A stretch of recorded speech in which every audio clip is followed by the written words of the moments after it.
Hi everybody, my name is Greg Anderson and this is the Good Timekeeping Show with Greg Anderson. Now I've discovered that a lot of people are big fans of the square G-Shock watches, those 1980s style G-Shock squares. And well, maybe you're thinking about buying one and you're wondering which one should I buy? Or maybe you're starting a collection and wondering which one should I buy first?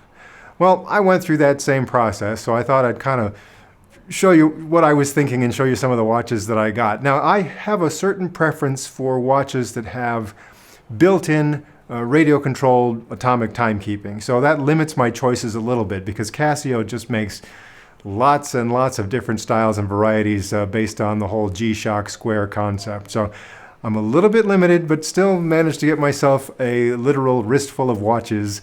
So let's just get right into it.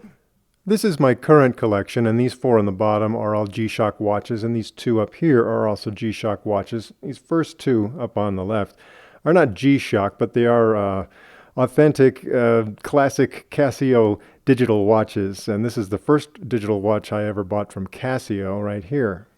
So there you go. On the back of the watch, it's marked WH28, so that must be the model number. I actually bought this in South America in 1985, so I'm not sure what the equivalent model number available in the US at the time was, or maybe it was the same thing. I notice here that it says a high temp LC, so there was a concern at the time that liquid crystal displays couldn't hold up very well in extreme temperatures, so this was part of the technology to address that back in the mid-80s. Also ran on a lithium battery, 50-meter water resistant, so a nice versatile watch. And the main reason I got it was that it had a countdown timer, and the other watch I was using at the time did not. So all of a sudden I had two digital watches that I would use from time to time. Now this one, the original watch band eventually developed a crack in it, and I replaced it with something that works well, but it's not an exact replacement. So it still runs, just change the battery every few years. It's a lithium 2016 battery, so works just fine. So then in the early 90s, I got this one, the W-740. Has many of the same features as the other one I had previously, but with this one, it had a better backlight, electroluminescence, as it says there on the front of it. So I liked it because of that nice, some people would call it indiglow. I guess that depends on who's selling it, but I really like the backlight on this one. Otherwise, same basic functions. It does have a thicker case than the other one that I had previously. You're starting to approach some of the G-Shock-like features, though it's not an official G-Shock watch, but it is 100-meter water resistant and just looks nice and tough and thick and fun there. Eventually, I had to replace the watch band on this one as well, and I found a nice silicone watch band that works really well on this guy. If you enjoy the classic 1980s stylings and, well, I guess 1990s stylings as well of these watches, you can't get this exact watch anymore, but one that's very popular and very cheap that a lot of people like, currently available, is the model F91W. So you can get that for $10 or $11, and it's very similar to this guy here, if that's the 1980s styling that you want.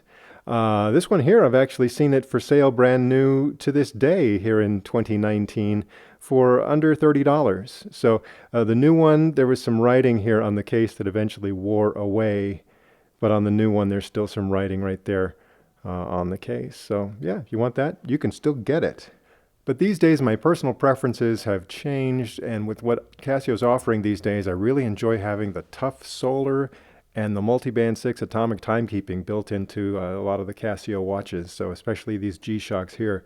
Tough solar means there's a solar cell built in to the face of the watch, and that automatically charges the battery, keeps that battery going for years and years and years. And also with multiband 6, that's atomic timekeeping. There's a radio receiver built in, and this thing will set itself to the right time if you're in one of the areas of the world where there are any of 6 atomic time transmitters that this thing will receive.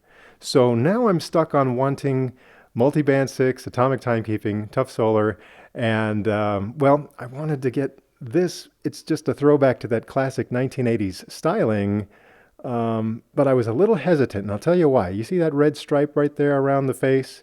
Yeah, a lot of people don't like that red stripe. It just makes the face look a little too busy, all these colors and all this stuff. Some people just want a really simple display, and why all this writing? Why all of these multiple colors on the writing? If they just took away that red stripe, wouldn't this be a more attractive watch? That's what a lot of people are saying. But what they don't realize is that red stripe is actually kind of a tribute to the very first G-Shock watch put out by Casio in 1983. So that model had the red stripe on it and looks amazingly similar to this current one that's available now. So, they retain that classic style. But, what I wondered about this was that maybe the red stripe didn't look so bad in person. You see it in the illustrations and you think, I don't know about that. But what if I just get one? Because this is the most inexpensive one around if you want to get this particular model of G-Shock watch. There are some color variations out there, but if you get this one, the easiest one to get here in the United States, won't cost you a lot. I'll just buy one and, I'll put up with it if I don't love it. Turns out, it doesn't look so bad in person. Sometimes you see those illustrations and you just don't know. But I'll say, I'll put out this video and you can see this in a little bit different lighting and a little different situation and see if it doesn't look so bad to you. I decided to go for it. But of course, this made me think I wanted to get others. And that led me directly to this one that I bought from a merchant out of Japan. I found them through eBay, so I just went ahead and ordered through eBay. It took a little bit longer than ordering it from someone in the United States. And some people don't like to order from overseas because they're not sure if the warranty will be the same, if there'll be a hassle that way. What I've found is with these Casio watches, I've never had any trouble within the warranty period anyway, and really haven't had any trouble anyway over years and years and years. So I wasn't worried about a warranty. I went ahead and ordered this, and it came just a couple weeks later. So this one is, again, from the Japanese market. You don't have the red stripe, but you have sort of a blue color scheme there. So, where it says G-Shock protection in blue. And also, it looks subtle, but it is real. The LCD itself has sort of a blue tint compared to this other one here. Let's just line those up. See, this is kind of your standard gray, just light gray background. And this one, yes, if it looks like it has a little blue tint to it, it does. And in some situations, you might think that it makes it sort of reduces the contrast on the letters. It makes them look not quite as sharp, but overall, unless you've got them side by side like this, you probably won't notice that the letters might not look as sharp. Otherwise, it's all the same functions and features. It's just a chance to see it in a little bit different color scheme. Also, this one here has more of a matte finish, and this one has more of a shiny finish, both on the case and the watch band that comes with it. Apparently, Casio has more than one manufacturing facility out there in Asia, so these two just both happen to be made in Thailand. This one, the back of it, is kind of a machined metal look. It's stainless steel, whereas this one is still stainless steel on the back, but it's kind of a die cast, or you might call it kind of a stamped metal look there. So I don't know if that makes a huge difference. It does tend to look not quite as fancy as the other one. Now I'm going to guess that a lot of you watching this are probably going to do the same thing I did, and you'll start collecting these watches in the different color combinations. The next one I chose was this one. This one happens to be made in China. I don't know why. I don't know if I can say that I think that the quality of the manufacturing is better in Thailand or China or somewhere else. From my experience, they all seem to be just fine. But this one is made in China, and it has obviously the orange cast to it in both the little stripe around it, and the LCD itself has a little bit of an orange tint. If I just compare that to these others next to it, now you can probably see the difference. A little bit blue, a little bit orange, and that's more of a standard light gray LCD background. This one doesn't seem to be quite as much of an effect here. I think this one, doesn't look as sharp. This one seems to look sharp. And again, it's just a preference. If you think these different colors are nice enough, you can experiment with that. Now, I will tell you that my thinking when I started to collect these was, of course, go for this one because it doesn't cost as much, and see how you like it. This one here cost somewhere in the neighborhood of around $140. And so, whereas this one you can find it for about $90 or less if you're careful about your shopping. So went with this one. 140 for this one. This one you're getting somewhere closer to 145, 150. So I just kind of slowly went up the scale. And at first I didn't get this one right after this one because I thought they're not different enough with that stripe around it. So it was this one, then this one was different enough, then this one I thought, oh, okay, let's have all three. And that's how I ended up with all three of these.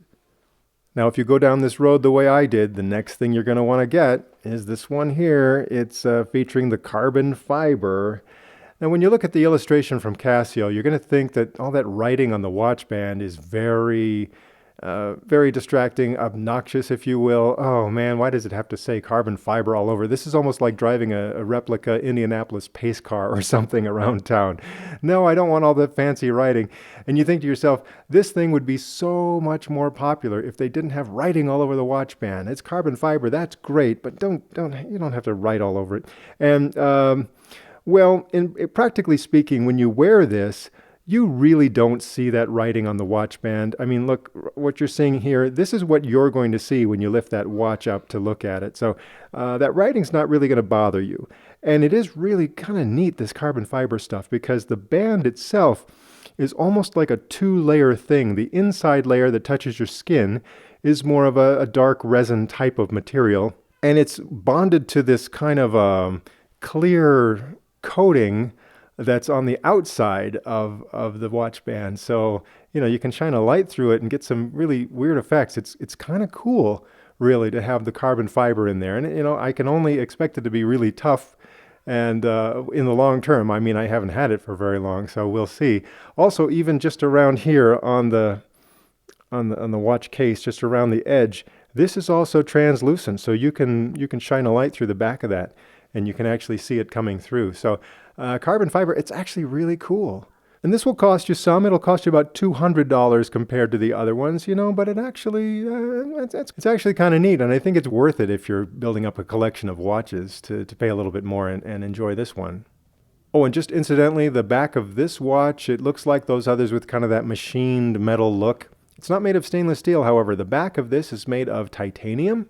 So, that adds to some of the lightweight and toughness that you would also expect from kind of a carbon fiber thing. So carbon fiber, titanium, it's kind of a neat combination.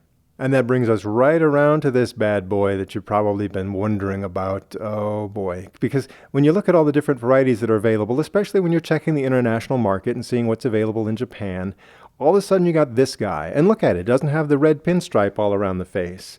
It's got kind of a very simple color scheme there, just some shades of gray, white, black, just it's not too colorful, not too busy looking. Hey, this is perfect, except when you look at the price, this one's going to cost you somewhere in the neighborhood of, well, depending on how carefully you shop, somewhere between $250 and $300 for this guy. So it's the same module, it's the same functions and features, it's just different colors. So why does it cost so much? All right, well, once you get it, once you kind of take the plunge, bite the bullet, whatever you want to say, and you get one, you'll see that, okay, there are some significant differences here compared to the others. Well, first of all, this one is made in Japan. Okay, so I don't know if that means it's, higher quality manufacturing because it's made in Japan, but, well, there's that. Also, it's got a screw-on back. Instead of kind of that little metal plate that's held on by 4 tiny screws, the entire back of the watch screws into place. So that's kind of a nice classic styling of some of the more, the fancier, expensive watches from the past. So the screw-on back, okay, that makes it tougher, nicer, whatever. It's all stainless steel there. In fact, the case is made of more stainless steel components than it is on these other G-Shock watches. And if you look at the back of the watch, you can see that. You can see that you've got some metal there matching the back of the watch, and it's all over on the underside there. So, you've got higher quality materials put into the watch. It's made in Japan, and even the watch band itself, which looks the same, basically the same as the plastic resin of the other watch bands on these other G-Shock watches. It's kind of a more, people would describe it as a more supple material, kind of a softer, more flexible material on the watch band itself. So all of those things combined, is it really worth, $250 to $300 for those little extra features of the materials used?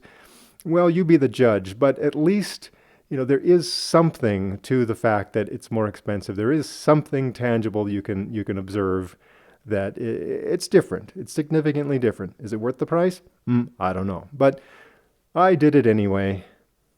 So I was kind of stuck there until I thought, well, I'm sort of interested in this guy here. Now, generally speaking, I've tried some of the Casio watches with what I call a reverse LCD display or a negative LCD display.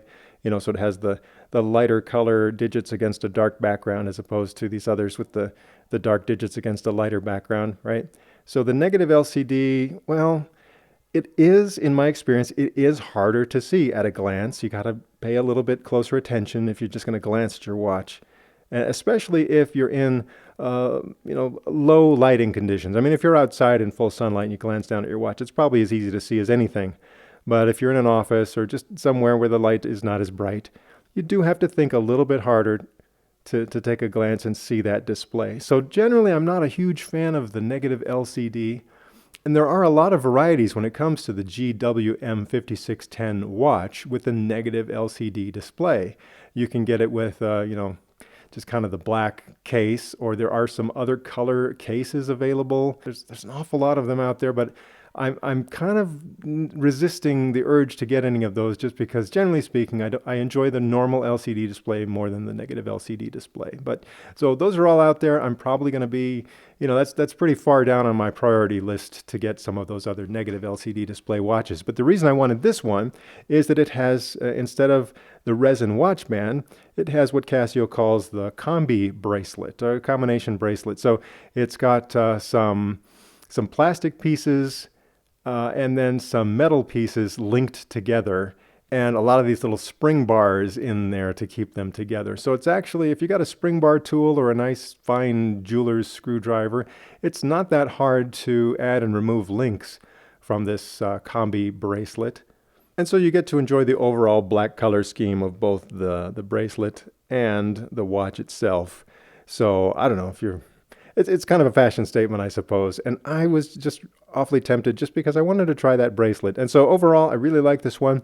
I'll probably wear it when I know that I'm in a very well-lit area, or I'm going to be. And I was wondering about, could I get that Combi bracelet just by itself and install it on one of these other watches just for the fun of it. Now, I will warn you, if that's your idea, everything I've heard about these watches, you see the Combi bracelet, yeah, it will fit on this other watch.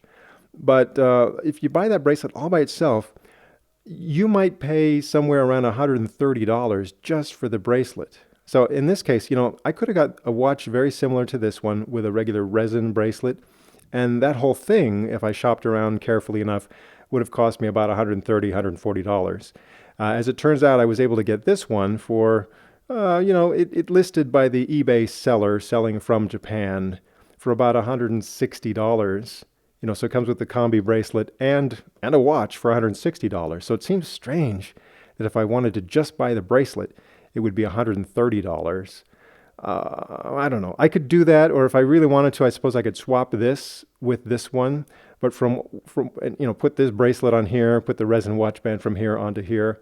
But from what I've kind of gathered from looking at what other people are saying, it's kind of tight to get your tools in there and release the spring bar and swap that over. So, there's a lot of plastic pieces down there. So if you're using a spring bar or a screwdriver or whatever to kind of pry the spring bar around, I don't want to gouge the plastic that'll be, again, low on my priority list to try and get another watch band or try to swap them between these two. So I just really don't know. Also, I showed you the blue watch earlier, and that has kind of a more glossy finish to it. So I'm not sure that the Combi bracelet put on the blue watch would look quite as nice, just because the watch itself is more glossy. I don't know.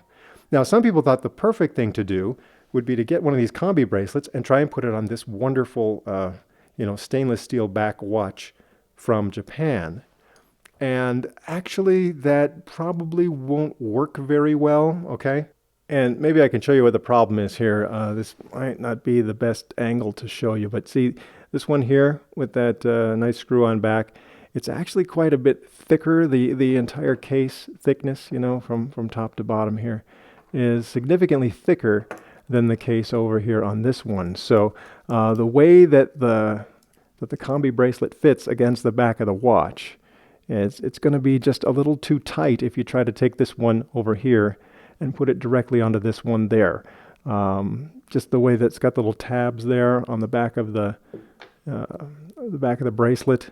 And so what I'm suggesting is these little tabs here, you know, they're made to fit right snug with the back of the watch case right there. And they're just going to be too tight to fit on this one that's obviously thicker where those tabs come together. So I just don't think that's going to work. I wouldn't want to spend $130 for the bracelet and have it not work, right? Or be thinking, well, maybe I can file it down, or maybe I can modify it and make it work. I think people have done that.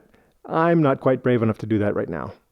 So there you go. And, you know, all things considered, what would I recommend now? You know, if I didn't want to buy all 6 of these G-Shock watches, if I could only afford 1 or 2, which ones would I not get? Well, boy, that's a tough one, because I like them all.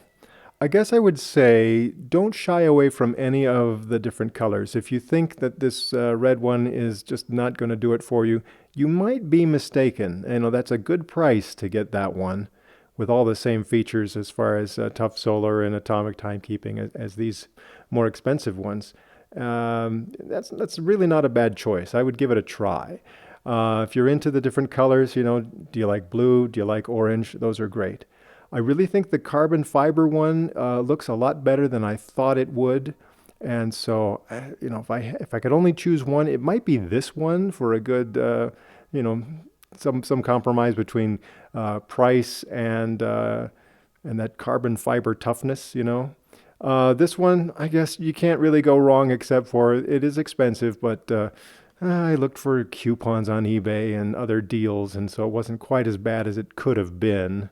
So I don't know, but I'm a little precious about this one. Maybe I won't really wear it around if I think there's a chance it might get banged up at all. So that's a tough one. Here again, I'm not a huge fan of the negative LCD, but I do like the Combi bracelet. So I think I'm going to leave this one just as it is, and I'm going to wear it, you know, to formal events or whatever.